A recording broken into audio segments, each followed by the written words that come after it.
ঈদ উল ফিতর উপলক্ষে চুয়াডাঙ্গা পৌর এলাকায় অসহায় দরিদ্র ও ছিন্নমূল মানুষের মাঝে বিতরণ করা হবে ভিজিএফ এর চাল।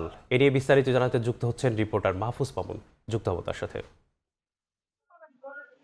মামুন, চুয়াডাঙ্গাতে ভিজিএফ এর চাল বিতরণ হয়েছে মঙ্গলবার সকাল থেকে। আনুষ্ঠানিকভাবে সকালে উদ্বোধন করা হয়েছে। চুয়াডাঙ্গা পৌরসভার 9টি ওয়ার্ডে চাল বিতরণ শুরু হয়েছে।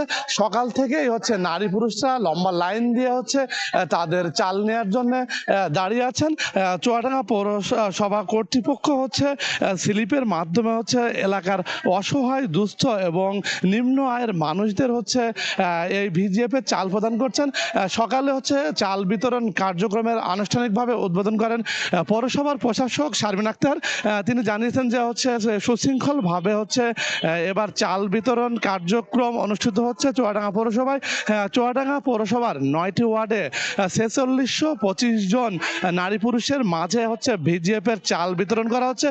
ঈদ উল ফিতর উপলক্ষে এই চাল বিতরণ করা হচ্ছে সাধারণ মানুষদের মাঝে। সাধারণ মানুষ এই ভিজিএফ এর সহায়তার চাল পেয়ে খুশি তারা বেজায়। তারা বলছেন যে এ ধরনের সরকারের কর্মসূচি অব্যাহত থাকলে তারা কিছুটা সহযোগিতা পাবেন। তারা বলছেন যে এ ধরনের সহযোগিতা অব্যাহত থাকুক।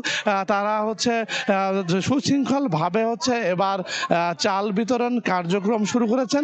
চুয়াডাঙ্গা পৌরসভার 9টি ওয়ার্ডে যাচাই বাছাই শেষে নারী পুরুষদের মাঝে এই চাল দেওয়া হচ্ছে ভিজিএফ এর চাল পেয়ে তারা অনেকটাই খুশি হচ্ছেন। চুয়াডাঙ্গা পৌরসভার রুমে লম্বা লাইনে দাঁড়িয়ে চাল নিচ্ছেন এলাকার মানুষরা।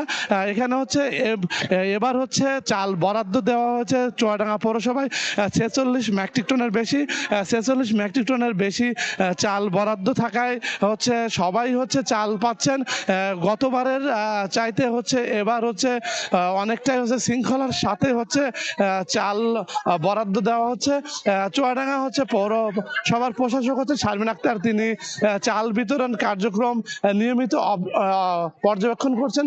তিনি সুষ্ঠুভাবে চাল বিতরণ এখানে সেটাও দেখছেন। পৌরসভার যারা কর্মচারী আছেন তারা চাল বিতরণ করছে এবং পৌরসভার যারা নাগরিক আছেন তারাও এই চাল নিচ্ছেন সুশৃঙ্খলভাবে লম্বা লাইনে দাঁড়িয়ে সকাল থেকেই চাল নিচ্ছেন। এই ছিল চুয়াডাঙ্গা থেকে ভিজিএফ এর চাল বিতরণের সর্বশেষ। ভিজিএফ এর চাল বিতরণ কর্মসূচি নিয়ে জানছিলাম চুয়াডাঙ্গা থেকে।